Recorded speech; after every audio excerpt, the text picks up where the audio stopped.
Welcome dear students, myself is Pankaj Gupta. I am teaching mathematics from class plus 1 to BSc final from last 18 years, and today we are going to start class plus 2 first chapter, first lecture on matrices. तो let's start without wasting any more time. तो पहला chapter है, बिल्कुल basic पढ़ेंगे, बिल्कुल matrices क्या होता है, कि क्या टाइप्स होती हैं इसकी, कैसे यूज़ करते हैं. ठीक है, तो लेट्स स्टार्ट. मैट्रिसेस. मैट्रिसेस क्या है? मैट्रिसेस है किसी भी रो, किसी भी इंफॉर्मेशन को, any information you can make your notes with me. Any information और डाटा, कुछ सिंबल्स हैं, कोई कुछ भी एक्सप्रेशंस हैं, कुछ भी, कोई भी, किसी भी तरह का डाटा है. If you put into rows and columns, any information और data put into rows and columns, उसको क्या बोलते हैं हम लोग? Rows and columns. क्या बोलते हैं उसको? मैट्रिसेस. Is called matrices. ठीक है, क्या ये क्या रो क्या हुआ, क्या कॉलम होता है, वो देखते हैं अभी.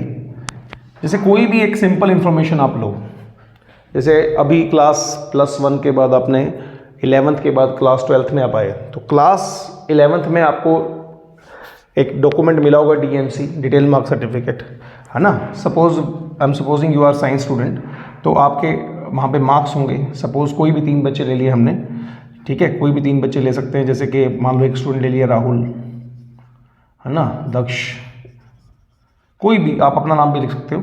ठीक है, कोई भी एक और स्टूडेंट ले लिया, जैसे मैंने अपना नाम लिख दिया पंकज. तो ये 3 स्टूडेंट्स हैं. एक फिजिक्स में है, केमिस्ट्री, PCM थी, तो मैं शॉर्ट में PCM, फिजिक्स केमिस्ट्री मैथ. मान लो राहुल के फिजिक्स में नंबर आए हैं आउट ऑफ 80 65, केमिस्ट्री में आए मान लो 70, मैथ्स में आए 75. दक्ष के नंबर आए मान लो 35 42 एंड 62. पंकज के मान लो नंबर आए हैं यहाँ पे, कुछ भी नंबर मान सकते हो जो आपको अच्छा लगे, 63 68 और मान लो यहाँ पे 80. तो मैथ्स में तो फुल मार्क्स लेने ही पड़ेंगे ना. तो ये एक इस तरह का आपको एक सर्टिफिकेट मिलता है जिसको हम DMC बोलते हैं. तो ये भी अपने आप में एक मैट्रिसेस है. देखो, आपने एक इंफॉर्मेशन पुट कर दी, एक डाटा को फिल कर दिया इस फॉर्म में, इट्स कॉल्ड मैट्रिसेस. इसी तरह से अभी IPL चल रहा है, कोई 3 प्लेयर्स के नाम लिख के उनके स्कोर बोर्ड आप साथ में लिख सकते हो, है ना. आपके स्कूल का टाइम टेबल क्या है? मैट्रिसेस. इवन कि क्लासरूम क्या है? मैट्रिसेस, है ना. क्लासरूम में ऐसे ही होता है ना कि इतनी रोज हैं, इतने कॉलम्स हैं, यानी कि इतने बेंचेस बने हुए हैं, रो वाइज बच्चे बैठे हैं.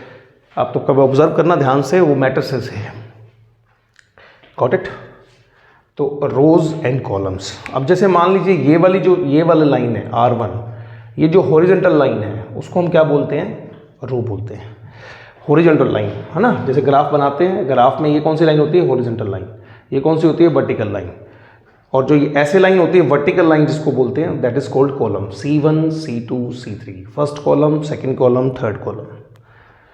तो आई होप आपको ये समझ आ गया होगा कि मैट्रिसेस क्या होता है, रो कॉलम्स का क्या मतलब है. ठीक है, डेली लाइफ में हम रोज यूज करते हैं, बस पता नहीं था. स्कूल जाओगे, अभी प्लस 2 में आए, सबसे पहले क्या मिलता है? Time table. टाइम टेबल में क्या होता है? टाइम टेबल में आपको टाइम, इतने बजे ये लेक्चर लगेगा, इतने बजे ये लेक्चर लगेगा, उस फॉर्म को ध्यान से देखना, वो आपको मैट्रिसेस की फॉर्म में नजर आने वाली है. ठीक है जी. सेकंड थिंग, अब यहां पे मैं आपसे पूछूं, इसके बाद नेक्स्ट स्टेप, कितनी रोज हैं? 3 रोज, R1 R2 R3. कितने कॉलम्स हैं? 3 कॉलम्स, C1 C2 C3. तो 3 रोज 3 कॉलम्स. तो जो number of rose into number of columns, number of rose into number of columns, जो ये आप लिखते हो number of rose into number of columns, इसको बोलते हैं ऑर्डर ऑफ द मैट्रिक्स. ये रब कर देते हैं, हमें इसकी जरूरत नहीं है. कॉलम, इसको बोलते हैं ऑर्डर ऑफ द मैट्रिक्स.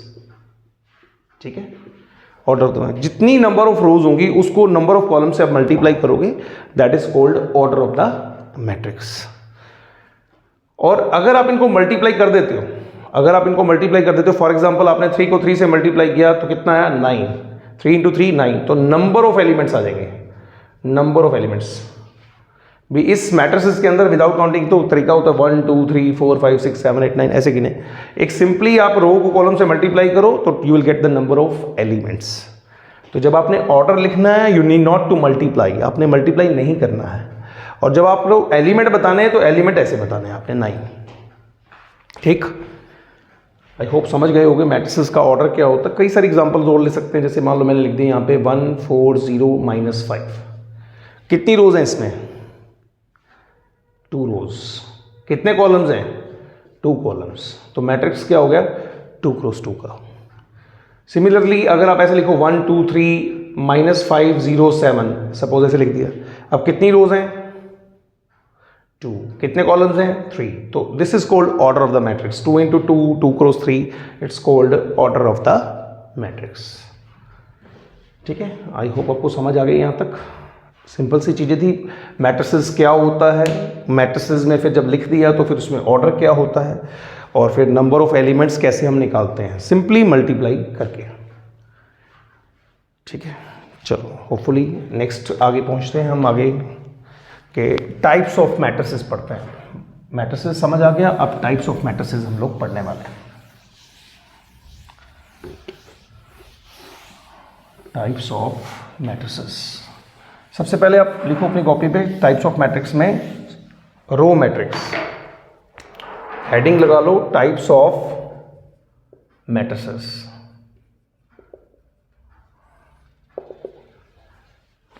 है ना, चाहे आप ऑनलाइन पढ़ रहे हो पर don't see it like a video, like take it as a class. आपकी कॉपी पेन आपके हाथ में होना चाहिए, नोट्स आपके साथ साथ बन जाने चाहिए। Row matrix. रो मैट्रिक्स क्या होता है? A matrix having a single row, a matrix having a single row irrespective of column. Irrespective of column मतलब कॉलम जितने मर्जी हो सकते हैं, कॉलम की कोई दिक्कत नहीं है। कॉलम एक हो, 10 हो, 20 हो, 50 हो, कितने मर्जी हो, रो एक ही होनी चाहिए, तो उसको बोलते हैं रो मैट्रिक्स। फॉर एग्जाम्पल मान लो मैंने यहाँ पे लिखा A B C D ऐसे चलते गए Z तक। कितनी रोज हैं यहाँ पे? ओनली 1। कितने कॉलम्स हैं? 26, है ना। 1 2 ABCD कितने कितने होते हैं टोटल? 26। तो 1 × 26 हो गया। तो ये रो मैट्रिक्स है। इसी को अगर आप रिवर्स में लिख दोगे कॉलम मैट्रिक्स बन जाएगा। क्या बनना चाहिए डेफिनेशन?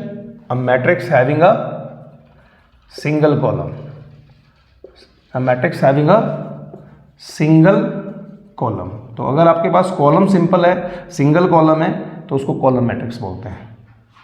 ठीक है, इररिस्पेक्टिव ऑफ द रोज। अब इसका एग्जाम्पल क्या हो सकता है? इसी एग्जाम्पल को आप यूज कर सकते हो वापस से, A B C D E ऐसे करके लास्ट में क्या आएगा? Z। तो आप देख पा रहे हो कि वर्टिकल लाइन एक ही लग सकती है ना, वर्टिकल लाइन एक ही लग सकती है, तो उसको क्या बोलेंगे? Column matrix. A matrix having a single column, आपको एक से ज्यादा कॉलम चाहिए ही नहीं। अगर एक ही कॉलम है तो उसको क्या बोलते हैं? Column matrix. ठीक है जी, बढ़े आगे। चलो जी नेक्स्ट देखते हैं। नेक्स्ट क्या बोलते हैं? Square matrix. स्क्वायर मैट्रिक्स, इसकी काफ़ी सारी टाइप्स भी होती हैं, बहुत ही बेसिक है स्क्वायर मैट्रिक्स। स्क्वायर मैट्रिक्स मतलब, स्क्वायर किसको बोलते हैं? स्क्वायर जिसमें सब कुछ बराबर हो, है ना, सारी साइड्स बराबर हो, क्या बोलेंगे? स्क्वायर। तो जैसे ही आप देख पा रहे हो कि ये वाली जो लाइन होती है हॉरिजॉन्टल से I, और ये क्या है? वर्टिकल लाइन से J। तो जब I और J number of rows equal to number of columns, number of rows equal to number of columns अगर बराबर है तो उसको बोलते हैं स्क्वायर मैट्रिक्स। समझ पा रहे? क्यों? देखो यहां से डायग्राम से क्लियर हो रहा है स्क्वायर नाम क्यों स्क्वायर रखा हुआ है, क्योंकि सारा कुछ बराबर है। तो आपके पास हॉरिजॉन्टल वर्टिकल सेम है, यानी कि नंबर ऑफ रोज और vertical number of column same है, इसका मतलब स्क्वायर मैट्रिक्स है ना। 1 3 5 7 कितना है? 2 × 2। अगर हम इसको थोड़ा एक्सटेंड करें 1 3 5 7 9 11 0 0 8, तो ये क्या है? 3 × 3, 1 2 3 1 2 3। तो इसको क्या बोलेंगे? Square matrix. स्क्वायर के बाद नेक्स्ट क्या आता है? Rectangular matrix. क्या आता है? Rectangular matrix. नाम से जैसे क्लियर है, स्क्वायर के बाद क्या आता है? रेक्टेंगल। रेक्टेंगल यानी कि ऐसे। अब इसमें आप देखो ये और ये इक्वल नहीं होते, तो इसलिए जब number of rose number of columns के बराबर नहीं होता, नंबर ऑफ कॉलम्स के बराबर नहीं होता, तो उसको क्या बोलते हैं? Rectangular matrix.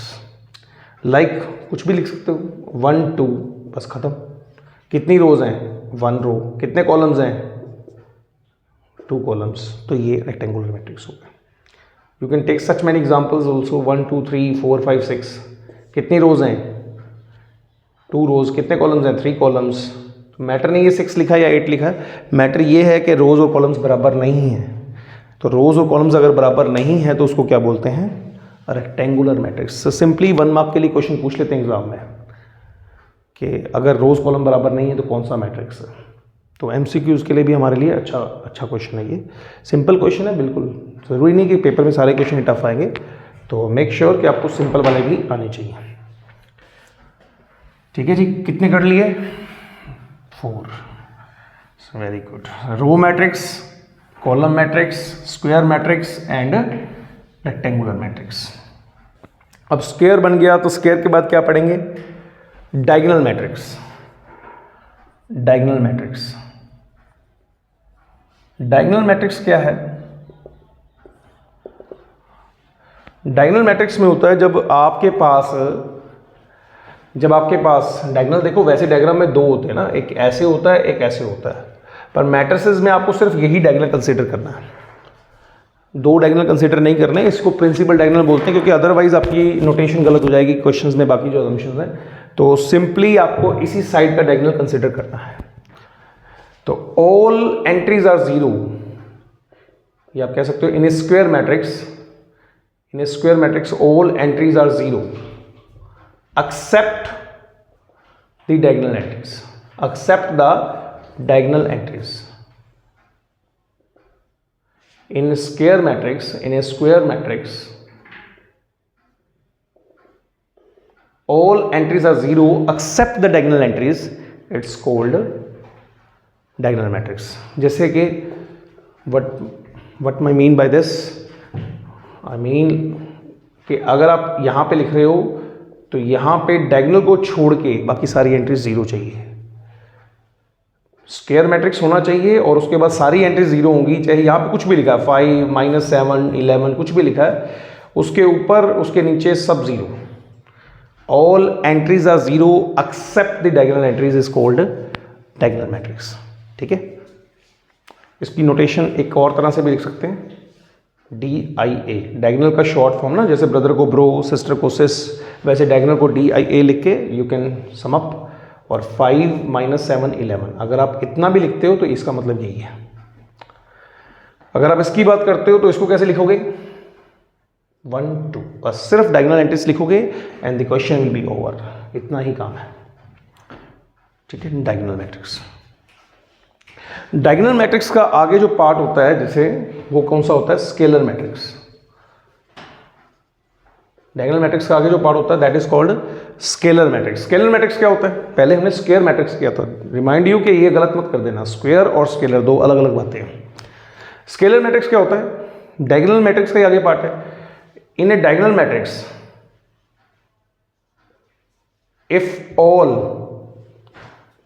if all diagonal entries are equal, तो उसको हम क्या बोलते हैं? स्केलर मैट्रिक्स बोलते हैं। जैसे कि मतलब क्या हुआ इसका? मतलब ये हुआ कि जैसे मान लो मैं यहाँ कह रहा हूँ 5 7 11 सारी अलग अलग, सारी डिफरेंट है। अब मान लो मैंने यहाँ लिख दिया 8 8 8, यहाँ सब 0 है, तो डायगोनल तो है ही, पर ऑल एंट्रीज आर इक्वल। कुछ भी लिख सकते हो, जरूरी नहीं कि 8 लिखना है, you can write 2 2 0 2, that's it. तो एंट्री सेम होनी चाहिए। ठीक है, तो scalar. I hope it's clear. बस 2-3 टाइप्स रह गई हैं, फिर आपका बेसिक जो इंट्रोडक्शन है, फर्स्ट लेक्चर है तो ज़्यादा कोई हमने बहुत हाई लेवल नहीं करना है, पहले बेस समझेंगे फिर जाएंगे बेसिक टू एडवांस। तो फर्स्टली हम नेक्स्ट टर्म कौन सी है? यूनिट। यूनिट का मतलब क्या होता है? यूनिट का मतलब होता है 1। क्या मतलब होता है यूनिट का? 1। तो अभी आप कर रहे हो यूनिट मैट्रिक्स, यूनिट या आइडेंटिटी मैट्रिक्स। तो यूनिट मैट्रिक्स का मतलब क्या है? If in a diagonal matrix, मतलब सारी एंट्रीज 1 होनी चाहिए। नाम से क्लियर है, यूनिट का मतलब क्या है? 1। In a diagonal matrix, in a diagonal matrix if all diagonal entries, if all entries या diagonal entries are equal to 1, equal to 1 ही होगा, 1 के अलावा कुछ नहीं होगा, 1 ही होगा, 1 के अलावा कुछ नहीं होगा, यहां कुछ भी हो सकता है, तो उसको बोलते हैं यूनिट मैट्रिक्स। जैसे कि अगर मान लो इसको जनरली आई से डिनोट करते हैं 1 0 0 1, 1 0 0 0 1 0 0 0 1। इससे बड़ा लिखना है 1 0 0 0 1 0 0 0 1 0 0 0 0 1। तो आप देख पा रहे हो कि in diagonal entries every element is 1, every element is 1, then it's known as unit matrix. ठीक है, जैसे मैट्रिक्स नंबर सिस्टम में 1 नहीं होता, जैसे नंबर सिस्टम में 1 होता है, वैसे मैट्रिक्स का 1 ये होता है, मैट्रिक्स का 1 ये। जैसे इसमें कितने रोज हैं? 2 रोज 2 कॉलम्स, तो इसको I2 भी लिख देते हैं। इसमें कितने रोज हैं? 3 रोज 3 कॉलम्स, तो इसको I3 भी लिख देते हैं। I लिखोगे तब भी चलेगा, but somewhere if write I3 then I3 means we know कि 3/3 का मैट्रिक्स है। इसका मतलब क्या? 1 2 3 4, 4 rows 4 columns, I4। So it's always square matrix and all diagonal entries are equal to 1। Number system में जैसे हमारे लिए 1 काम करता है, मैट्रिक्स में हमारे लिए ये 1 की तरह काम करेगा। ठीक है, तो ये हो गया टाइप्स। लास्ट क्या है? Null matrix. नल कह लो, जीरो कह लो, zero matrix. If all entries are zero, if all entries are zero, तो उसको बोलते हैं जीरो मैट्रिक्स। कुछ ही नहीं है, जीरो जीरो ही है ना। जैसे मान लो अब यहाँ लिखोगे, ये लिखा है तब भी नल मैट्रिक्स है, ये लिखा है तब भी नल मैट्रिक्स है, अकॉर्डिंग टू द सिचुएशन ये लिखा है तब भी नल मैट्रिक्स है। सारी एंट्री जीरो होनी चाहिए। जैसे ये लिखा है ना, ये लिखते हैं हम 0 0 0 0 0 0 0 0 0 0 0 1। कौन सा मैट्रिक्स है ये?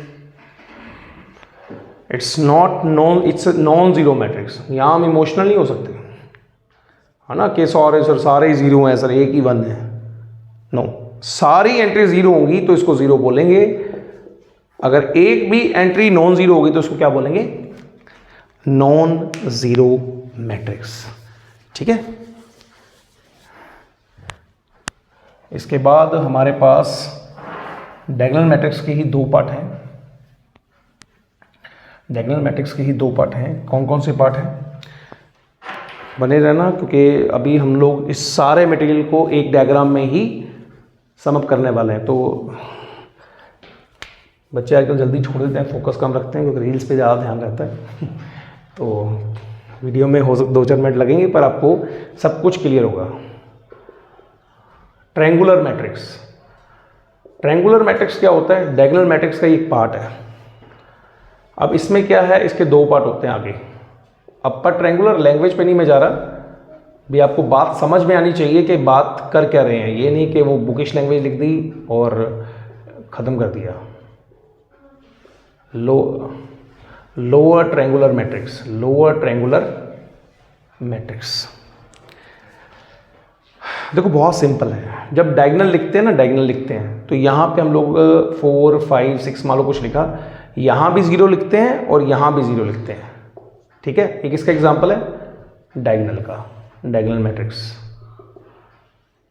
पर जब आप इसके 2 पार्ट बना लेते हो, 2 पार्ट मतलब जैसे कि मान लो मैंने 4 5 6 लिखा, ऊपर नॉन जीरो लिख दिया, 1 2 3, नीचे 0 है ना। डायगोनल के यहाँ क्या है? डायगोनल के ऊपर भी 0, डायगोनल के नीचे भी 0।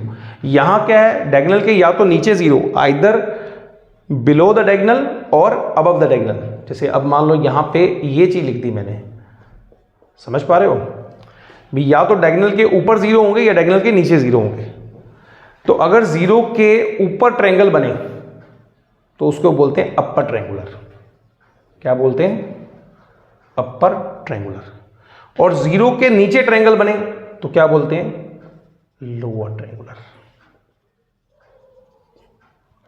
ठीक है, डायगोनल के आगे पार्ट बन रहे हैं, ये डायगोनल था, पर either the zeros are from above the diagonal और बिलो द डायगोनल, तो उस केस में हम बोलते हैं डायगोनल कैसे बन सकता है? अपर और लोअर ट्रायंगुलर। ठीक है, जस्ट ए टाइप। और उसके बाद लास्ट बट नॉट लीस्ट बहुत इंपॉर्टेंट कंसेप्ट है कंपटीशन पॉइंट ऑफ व्यू से, that is called trace of a matrix. Trace क्या होता है? सम ऑफ द डायगोनल एंट्रीज। जब हमें टफ क्वेश्चंस शॉर्टकट तरीके से करना होता है तब ये काम आता है। बोर्ड में इतना नहीं आता, पर बोर्ड के अलावा अगर हम जेईई की तैयारी कर रहे हैं तो बहुत काम आने वाला है। कुछ प्रॉपर्टीज भी होती हैं इसकी, बट अभी फिलहाल के लिए हम लोग सिर्फ डिस्कस कर रहे हैं कि ट्रेस होता क्या है। सम ऑफ डायगोनल एंट्रीज, जैसे अगर मान लो इसका ट्रेस निकालना हो ए मैट्रिक्स का, तो ट्रेस ऑफ ए क्या होगा? 4 5 + 6, 4 5 + 6 मतलब आंसर इज 15। अगर ये बी मैट्रिक्स है, इसका ट्रेस क्या होगा? चलो यहाँ तो सेम सा ही लिख दिया, तो बाकियों का जरूरत नहीं क्योंकि सेम ही है ना। अगर मैं पूछूं इसका ट्रेस क्या होगा, आइडेंटिटी मैट्रिक्स का, इसका ट्रेस क्या होगा? Trace of I2 2, trace of I3 3, trace of I4 4, तो ट्रेस ऑफ IN N। तो ये था जी basic introduction of the topic matrices. I hope आपको समझ आया होगा, और अच्छे से देखें। अगर अच्छा लगा, समझ में आया, तो ज़रूर इसको लाइक करें, सब्सक्राइब करें। And thank you so much. मिलते हैं बहुत जल्दी नेक्स्ट वीडियो में।